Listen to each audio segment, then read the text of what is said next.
The men who took me thought they were sending a message. What they didn't realize was that they had just declared war on the only man in New York nobody could afford to challenge. The warehouse smelled like dust, cold metal, and rain-soaked wood. Somewhere above me, water dripped through a damaged section of the roof, each drop echoing through the darkness like a ticking clock. My wrists weren't tied, but the heavy steel door and the two men standing nearby made it clear I wasn't going anywhere. I sat on an old wooden chair, my heart pounding hard enough to make my ribs ache. 3 hours earlier, I had been leaving the children's wing at St. Matthew's Medical Center after a 12-hour shift. 3 hours earlier, my biggest concern had been whether I had enough gas left in my Honda to make it home. Now I was sitting in an abandoned warehouse somewhere outside the city, trying not to let fear take control of me. One of the men checked his phone and laughed. "You think he's looking for her already?" he asked. The other smirked. "If the stories are true, he's probably tearing the city apart right now." My stomach tightened. They were talking about Damien Moretti. Even hearing his name made the room feel colder. I didn't belong in Damien's world. I never had. I was a pediatric nurse from Queens. I worked double shifts. I paid student loans. I bought coffee from the same corner deli every morning. Men like Damien existed in newspaper headlines and whispered conversations. Powerful, untouchable, dangerous. Yet somehow, over the past 3 months, our lives had become tangled together in ways I still didn't fully understand. A loud vibration interrupted my thoughts. One of the men answered a phone call and immediately straightened. "Yes, sir," he said. "She's here." A pause followed. His expression shifted into something almost nervous. Then he handed the phone to me. "Talk." My fingers trembled as I pressed the phone to my ear. Silence greeted me at first. Then I heard a voice. Deep, controlled, familiar. "Olivia." My breath caught. Damien. Just hearing him made something inside me settle. Not because I believed he could magically fix everything, but because he sounded completely calm. Too calm. "I'm okay," I whispered. "Are you hurt?" The question came instantly. Not angry, not panicked, just focused. "No." Another silence. I could almost picture him standing somewhere in one of those perfectly tailored suits, dark eyes fixed on a problem he intended to solve. "Listen carefully," he said. "You're coming home." One of the men grabbed the phone back before I could answer. The call ended. The room fell silent again. But something had changed. The men who had been joking earlier no longer looked relaxed. One stared toward the door. The other checked the windows. Outside, thunder rolled across the sky. Then a third man rushed into the warehouse, his face pale. "We have a problem," he said. "He's moving already." Nobody spoke. Nobody laughed. And for the first time that night, I realized the people holding me weren't confident anymore. They were afraid. 3 months earlier, the smell of antiseptic and burnt coffee filled the pediatric emergency department as I rubbed my tired eyes and stared at the clock above the nurse's station. It was almost 10 at night. My shift had officially ended 40 minutes earlier, but a staffing shortage had turned another 12-hour day into something much longer. My feet ached. My shoulders felt heavy. All I wanted was to get home, heat up leftover pasta, and collapse into bed. Then the ambulance doors burst open. The sudden movement pulled everyone's attention toward the entrance. 2 paramedics rushed inside, pushing a stretcher carrying a young boy who could not have been older than 7. His face was pale. His breathing was uneven. One paramedic rattled off information while moving beside the gurney. The child had been found unconscious after a severe allergic reaction. Initial treatment had helped, but his condition remained unstable. The emergency team immediately surrounded him. Doctors issued instructions. Machines beeped. Nurses moved quickly around the room. I stepped forward automatically. Exhaustion disappeared. Training took over. For the next 20 minutes, nothing existed except the child and the effort to stabilize him. Slowly, his breathing improved. His pulse strengthened. The monitors stopped screaming warnings every few seconds. Relief spread through the room. The crisis had passed. I adjusted the blanket around the boy's shoulders and smiled softly when his eyes opened. Fear filled them at first, then confusion, then exhaustion. "You are okay," I told him gently. "You scared everyone for a little while, but you are okay now." He stared at me for several seconds before giving a small nod. His fingers tightened around the blanket. The poor kid looked terrified. I stayed with him while the doctors completed their evaluations. Eventually, one of the nurses approached. His father just arrived. Something about her tone made me glance up. The entire floor felt different. Quieter. Tense. Conversations had stopped. Several staff members were looking toward the hallway. Curious, I followed their gaze. A tall man stood near the entrance to the pediatric wing. Dark hair. Tailored charcoal suit. Broad shoulders. He looked completely out of place among the fluorescent lights and colorful murals painted on the walls. Yet somehow he commanded the entire space without saying a word. People moved around him carefully, respectfully, almost cautiously. His eyes immediately found the hospital room, found the boy, and for the briefest moment, something in his expression softened. Then it disappeared behind a mask of perfect control. He walked toward us. Every step was calm, measured, deliberate. Two men followed several feet behind him, both wearing dark suits. Security, I assumed, or something similar. The man entered the room and stopped beside the bed. The boy's face changed instantly. Fear faded. Relief replaced it. "Dad," he whispered. The single word carried enough emotion to tighten my chest. The man sat beside the bed and gently brushed a hand through his son's hair. The gesture looked strangely tender coming from someone who otherwise seemed carved from stone. "You frightened me, Luca," he said quietly. The boy looked down. "Sorry. Do not apologize for being sick." His voice remained calm, controlled, yet something underneath revealed how worried he had been. I stepped back to give them privacy. The man finally looked toward me. Dark eyes met mine. Sharp, intelligent, observant. The kind of eyes that noticed everything. "You stayed with him," he said. It was not a question. He needed someone familiar nearby when he woke up, I replied. He studied me for a second longer than most people would. Not uncomfortable, just focused, like he was memorizing details. "Thank you." The word surprised me. For some reason, I had expected someone colder, more distant. "I was doing my job," I said. A faint smile touched one corner of his mouth, barely visible, gone almost immediately. "Most people stop at doing their job," he said. "You did more." Before I could answer, one of the suited men stepped into the doorway. He leaned down and quietly said something to him. The man's expression hardened instantly. Whatever softness had existed moments earlier vanished. He stood. The room suddenly felt colder, more serious, more dangerous. He looked at his son one last time before turning toward the exit. Then he paused. His gaze returned to me. "Olivia Carter," he said. My stomach tightened. I had never told him my name. "Thank you for taking care of my son." Then he walked away, leaving me frozen beside the hospital bed, wondering how a complete stranger already knew exactly who I was. For the next week, I convinced myself I had imagined the entire encounter. People like Damian Moretti did not drift into the lives of people like me. They existed behind tinted windows and private elevators, surrounded by layers of security and secrets. I returned to my normal routine. Long shifts at the hospital, late-night grocery runs, bills stacked on the kitchen counter of my tiny apartment in Queens. Life moved forward exactly the way it always had. Then the flowers arrived. I found them sitting on the nurse's station when I reported for work on Monday morning. White lilies. Fresh. Elegant. Expensive enough to make several nurses stop and stare. A small card rested between the stems. "Thank you for caring for Luca." Nothing else. No signature. No phone number. No explanation. My friend Rachel immediately appeared beside me. "Please tell me some rich doctor is secretly in love with you." I rolled my eyes and picked up the card. "Nobody is secretly in love with me. Those flowers cost more than my electric bill." "You are being dramatic." "I am being observant." I laughed despite myself, but as I carried the arrangement toward the break room, I already knew who had sent them. Somehow that realization made me uncomfortable. Not because the gesture was inappropriate. It was thoughtful, respectful even, but it reminded me that Damien remembered me, and I was not sure why that bothered me as much as it did. 2 days later, another surprise arrived. This time it was not flowers. A delivery driver appeared carrying several large boxes addressed to the pediatric wing.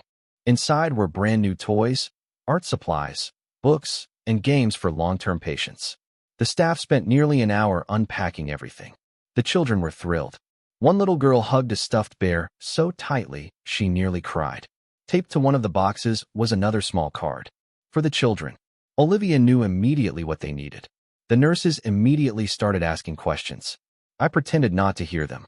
By Friday, everyone on the floor knew about the mysterious donor. Everyone except me seemed excited by it. I found myself increasingly distracted. Every time my phone buzzed, I looked down expecting something that never came. Every time a black SUV passed outside the hospital windows, my eyes followed it. The worst part was realizing I was curious. Curious about the man whose face seemed permanently carved from stone. Curious about the father who had looked terrified when his son was sick. Curious about the stranger who somehow knew my name before I ever introduced myself. The following Tuesday, my shift finally ended just after 9 o'clock. Rain drizzled across the city as I stepped outside the hospital entrance. The sidewalks reflected red brake lights and glowing storefronts. I pulled my jacket tighter and headed toward the parking garage. Halfway there, a voice stopped me. "Miss Carter." I froze. One of the men I recognized from the hospital stood beside a dark SUV parked near the curb. Tall, professional, impossibly serious. "Can I help you?" I asked cautiously. "Mr. Moretti asked me to deliver a message." My stomach tightened immediately. "Which is?" "Luca wanted me to tell you he is feeling much better." I blinked. That was it. No invitation. No demand. No hidden agenda. Just a message from a child. Somehow that made me smile. The guard noticed. "He talks about you often." Before I could respond, he handed me a folded piece of paper. Then he returned to the vehicle without another word. Confused, I unfolded it beneath the glow of a street lamp. It was a child's drawing. Crayon lines. Bright colors. A hospital room. A nurse with blonde hair standing beside a hospital bed. At the bottom, written in careful, uneven handwriting, were 4 simple words. "Thank you for staying." I stared at the drawing while rain tapped softly against the paper. Then I noticed something written on the back. A single line in neat handwriting that definitely did not belong to a 7-year-old boy. "Some people leave when things become difficult. You stayed." For reasons I could not explain, my heart skipped a beat. The first time I saw Damien Moretti outside the hospital, I almost walked straight into a parking meter. It happened on a Saturday afternoon, nearly 2 weeks after Luca's drawing appeared in my life. I had just finished buying groceries and was balancing 2 overloaded bags while trying to unlock my car with numb fingers. The October wind cut through Queens like a knife, carrying the promise of winter. I was muttering to myself about forgetting gloves when a familiar black SUV pulled smoothly to the curb across the street. Every instinct told me to keep walking. Instead, I looked up. Damien stepped out first. He wore a dark wool coat over a charcoal sweater, looking less like an untouchable businessman and more like an ordinary father running errands. The illusion lasted exactly 3 seconds until 2 security men emerged from the vehicle behind him. Then Luca jumped out. The boy spotted me immediately. His face lit up. Before I could react, he sprinted across the sidewalk. "Olivia," he shouted. I barely had time to set down my grocery bags before he wrapped his arms around my waist. The force of the hug nearly knocked me backward. I laughed despite myself. "Hey, kiddo." Damien crossed the street at a much calmer pace. His eyes remained on Luca the entire time. Protective, watchful, the kind of attention that never seemed to turn off. When he reached us, his gaze shifted to me. "I hope he is not bothering you.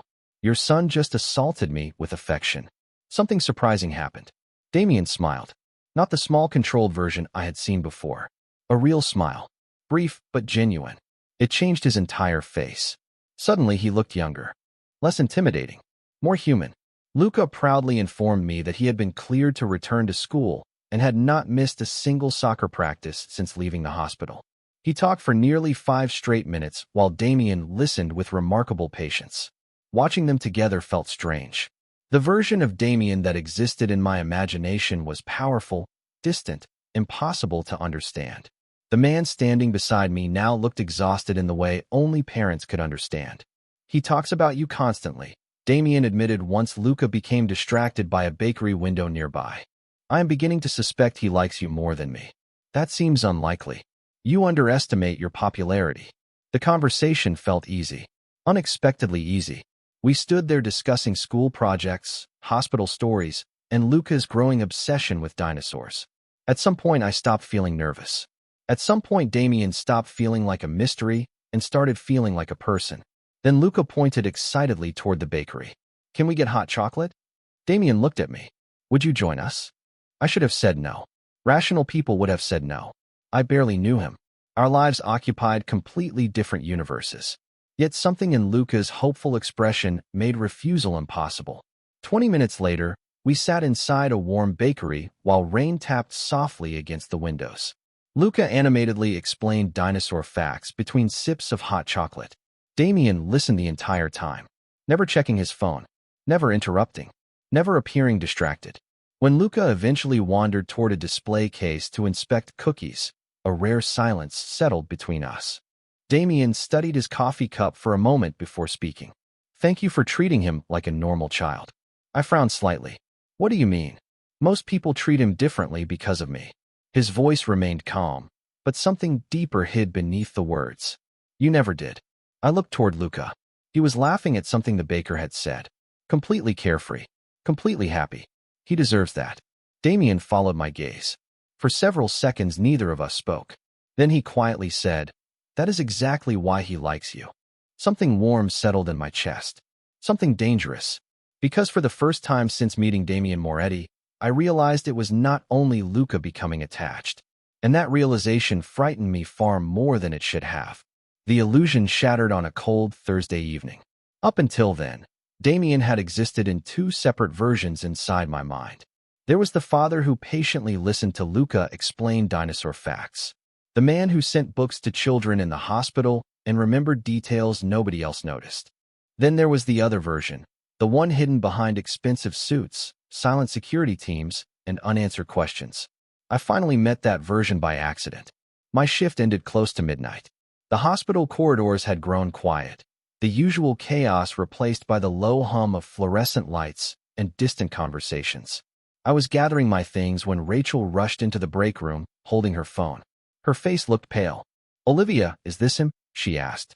I frowned and looked down. A news article filled the screen. The headline mentioned a business acquisition worth hundreds of millions of dollars. Beneath it was a photograph. Damien stood in front of a Manhattan skyscraper, surrounded by executives and reporters. The article described him as one of the most powerful private investors on the East Coast.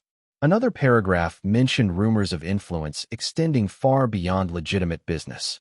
I felt a strange knot tighten in my stomach. "You know him?" Rachel asked. "Not really." The answer sounded weak even to me. She narrowed her eyes. "That is the guy from the bakery, is it not?" Before I could answer, another nurse joined us. Then another. Within minutes, everyone seemed eager to share a story. A politician photographed at one of Damien's charity events. A luxury hotel bearing his company name. A television interview where he calmly discussed markets while reporters treated every word like a major announcement. Piece by piece, the image grew larger. More intimidating, more complicated. By the time I left the hospital, my head was spinning. Outside, freezing rain coated the sidewalks in silver reflections. I sat in my car for nearly 10 minutes staring through the windshield. The realization bothered me more than I wanted to admit. Damien had never lied to me. Not once. Yet somehow I felt misled. Maybe because I had started forgetting who he really was. The next afternoon, Luca invited me to attend his school art exhibit. Against my better judgment, I agreed. The elementary school gymnasium buzzed with excited parents and children proudly displaying projects. Luca immediately grabbed my hand and dragged me across the room to show me every drawing he had created during the semester. His enthusiasm was impossible to resist. For a while, I forgot about everything else. Then I noticed people staring. Not at me, at Damien. Conversations softened when he passed. Teachers straightened their posture. Parents watched him from a distance. Some looked impressed. Others looked nervous. None behaved normally. The difference was impossible to ignore. Later, while Luca spoke with friends, I found myself standing beside Damien near the refreshment table. "You never told me you own half of Manhattan," I said lightly. One corner of his mouth moved. Half would be an exaggeration. Only half. His eyes softened briefly. Then he noticed I was serious. "You looked me up. The internet did most of the work." He nodded slowly. "And now you are uncomfortable." The fact that he understood immediately frustrated me. Should I not be? For a moment, neither of us spoke. Children's laughter echoed across the gym. Rain tapped against the high windows. Damien stared toward Luca. "You should be cautious," he said quietly. "The world I live in is complicated." His honesty surprised me. Most people would have defended themselves. Explained. Argued. Damien simply acknowledged the truth. Somehow that made it worse. Because part of me wanted a reason to walk away. Instead, I found myself wondering why he sounded almost disappointed. Then Luca ran toward us holding a blue ribbon. His face glowed with excitement. The conversation ended instantly. But later that night, as I drove home through the rain, I could not stop replaying Damien's words. And for the first time, I began to wonder whether getting closer to him might come with a price neither of us could avoid. Winter arrived early that year. The mornings felt darker. The wind carried a sharper edge. And despite my best efforts, Damien Moretti had become a permanent part of my life. Not because he demanded it, not because he pressured me, but because somehow every important moment seemed to circle back to him and Luca. 3 weeks passed after the school exhibit. I focused on work. Damien respected the distance I tried to create. He never appeared unexpectedly, never pushed for more than I was willing to give. Yet small reminders kept finding their way into my days. A photograph Luca drew for me. A text asking how a difficult patient was doing after I had mentioned the case in passing. A basket of books donated anonymously to the pediatric wing exactly 1 day after funding cuts were announced. Thoughtful, quiet, consistent. That was what made him dangerous. Not his wealth, not his influence. The way he paid attention. One snowy evening I left the hospital just after 7. The parking garage was unusually crowded because of the weather. I brushed snow from my windshield and climbed into my car. As I started the engine, headlights flashed briefly in my rearview mirror. A black sedan sat 3 rows away. I thought nothing of it. New York was full of black sedans. But when I stopped for coffee 10 minutes later, the same vehicle appeared across the street. When I reached my apartment building, it rolled slowly past before disappearing around the corner. A chill crawled down my spine. I told myself I was imagining things. The next morning, the feeling returned. A man stood outside the hospital entrance reading a newspaper. Nothing unusual except I had seen him the day before near my apartment. That evening, another unfamiliar face lingered outside a grocery store. By the 3rd day, I stopped dismissing the pattern. Something was wrong. I called Damien. The decision irritated me because it proved how much I already trusted him. He answered before the 2nd ring. Olivia. Just hearing his voice eased some of the tension in my chest. I think someone is following me. Silence. Not confused silence. Focused silence. The kind that immediately made me regret waiting so long to call. Tell me everything. I described the vehicles, the faces, the strange feeling that had been growing all week. He listened without interrupting. When I finished, several seconds passed. Where are you right now? At work. Stay there until I arrive. Damien, that is not necessary. Olivia. His tone changed. Calm. Firm. Absolute. Stay there. 40 minutes later, he walked into the hospital. Snow melted from his coat as he crossed the lobby. His expression was unreadable. Only his eyes revealed anything. Concern. Frustration. Something else I could not name. We sat in an empty family waiting room while snow drifted outside the windows. You should have called sooner, he said quietly. I was not sure. You were sure enough to be afraid. I looked away. He was right. That annoyed me. Damien leaned forward slightly. Listen carefully. There are people who pay attention to my life. What does that mean? His jaw tightened. It means some individuals look for weaknesses. The room suddenly felt smaller, colder, and they think I am one. For the first time since entering the room, Damien looked directly into my eyes. The answer arrived before he spoke. I saw it there, in the concern, in the frustration, in the protective instinct he could no longer hide. They know you matter to Luca, he said. Then more quietly, and they know you matter to me. My heart stopped for a fraction of a second. Outside, snow continued falling across the city.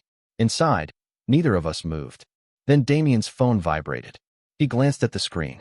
Something dark flashed across his expression. The change was immediate. Dangerous. Controlled. He stood slowly. What happened? I asked. His gaze remained fixed on the message. Someone just made a very serious mistake. The next 48 hours passed beneath a cloud of tension I could not escape. Damien refused to explain the message he had received in the hospital waiting room. Every time I asked, he redirected the conversation. Every time I pushed, his expression hardened. It was not anger. It was concern, the kind that made me feel even more uneasy. By Friday evening, snow covered most of the city.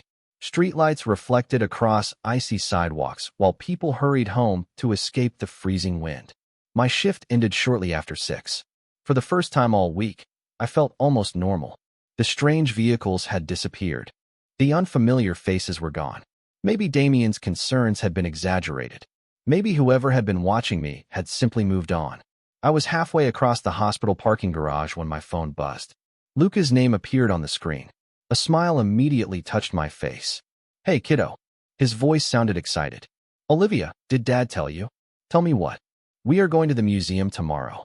I laughed. "That sounds fun. You should come." Before I could answer, another voice appeared in the background. A familiar deep voice.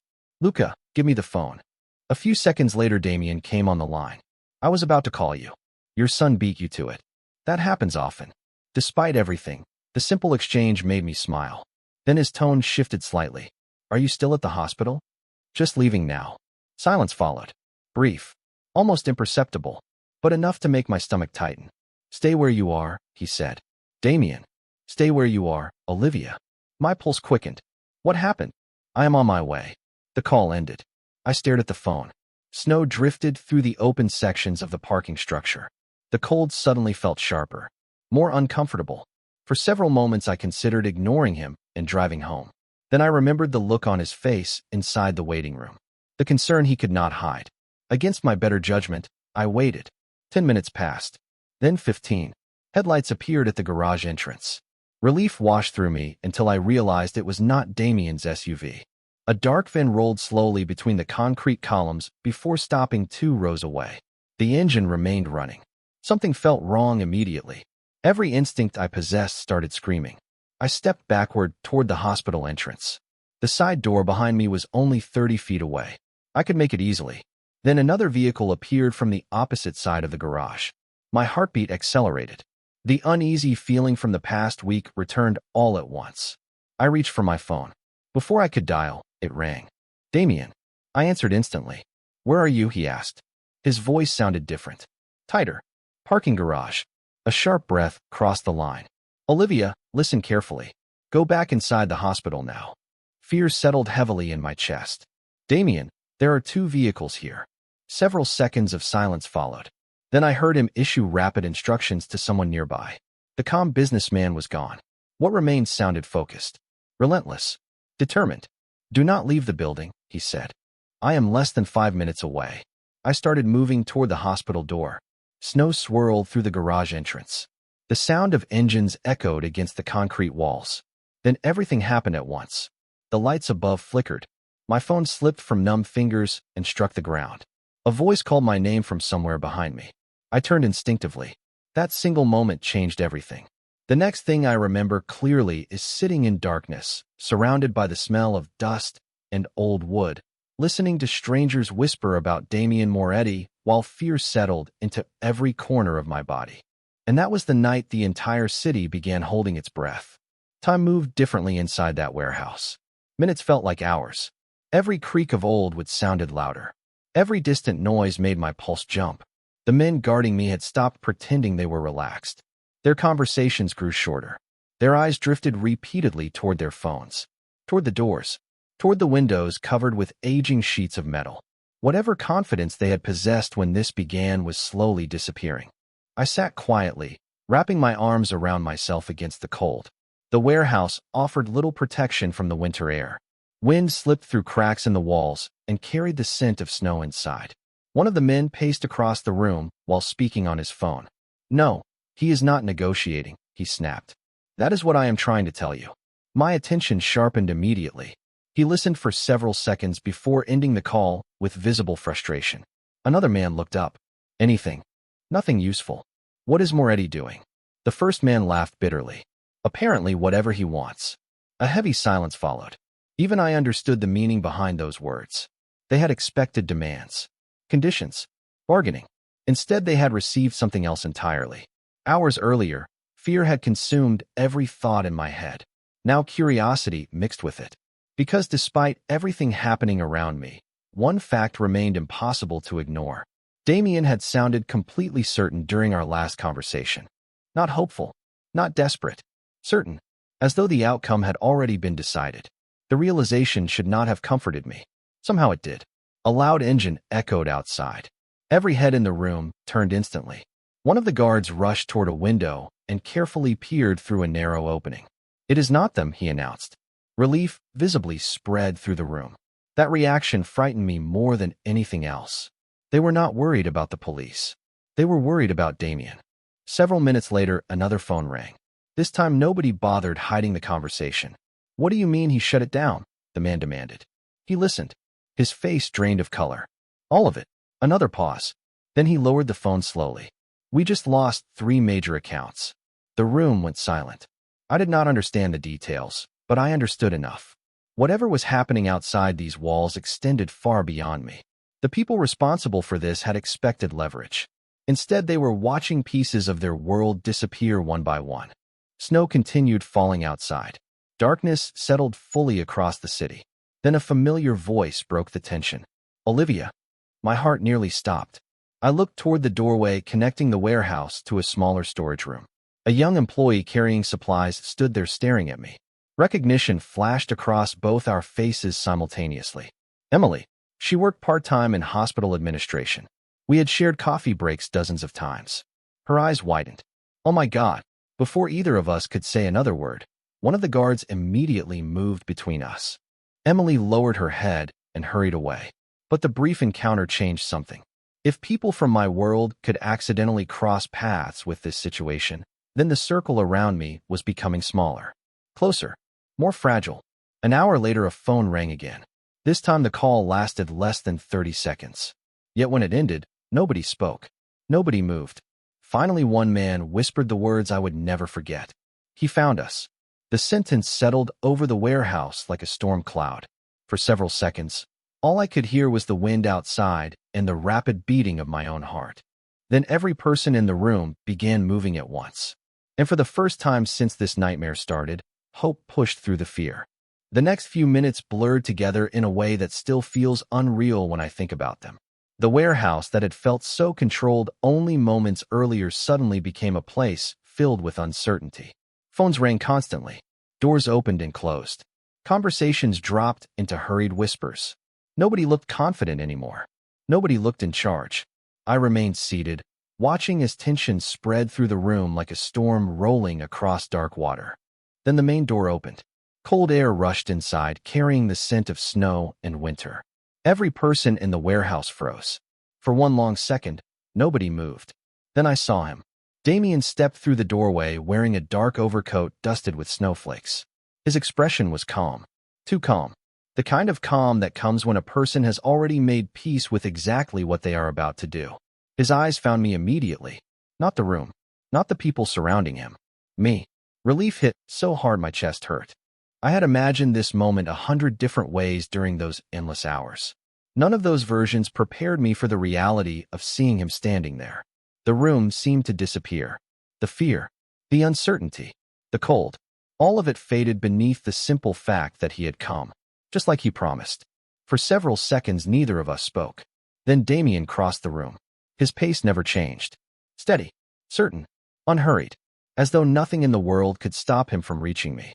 When he finally stopped in front of me, his gaze searched my face, checking for injuries, checking for fear, checking for proof that I was really there. "Are you hurt?" he asked quietly.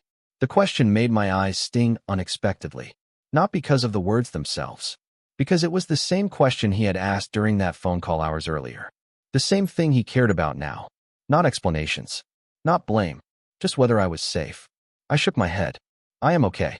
Some invisible tension left his shoulders, barely noticeable to anyone else. Impossible for me to miss. He helped me to my feet. His hand remained wrapped around mine for a second longer than necessary. Neither of us pulled away. Outside, snow continued falling across the city. By the time we reached the waiting SUV, exhaustion had begun settling into every part of my body. The adrenaline that had carried me through the night was finally fading. Damien opened the passenger door himself. Before I climbed inside, I looked at him. Really looked at him. The dark circles beneath his eyes. The fatigue he could no longer completely hide. The evidence of a man who had not rested since learning I was gone. "You found me," I whispered. A faint smile touched his face. "I told you I would." The drive back to Manhattan passed in silence. Comfortable silence. The kind that no longer demanded explanations. When we finally arrived at Damien's home, another surprise waited for us. Lucas stood near the front entrance wearing pajamas and clutching a blanket. The second he saw me, he ran forward and hugged me so tightly I nearly lost my balance. "I knew Dad would bring you back," he said. I closed my eyes and hugged him back. Across the room, Damien watched quietly. Something warm settled inside my chest. Not excitement, not relief, something deeper. The feeling of finding a place where you belonged when you were not even looking for one. Later that night, after Luca finally fell asleep, Damien and I stood beside a large window overlooking the snowy city skyline. Thousands of lights glittered against the darkness. For a while, neither of us spoke. Then Damien broke the silence. I was never afraid for myself. His voice was low, honest, more vulnerable than I had ever heard it. He looked out at the city before continuing. "I was afraid of losing you." My heart stopped. Outside, the city feared his influence, respected his power, whispered stories about his name. But standing there beside him, I understood something nobody else did. The strongest man I had ever met was not defined by the empire he built. He was defined by the people he loved. And somewhere along the way, without either of us noticing, I had become one of them.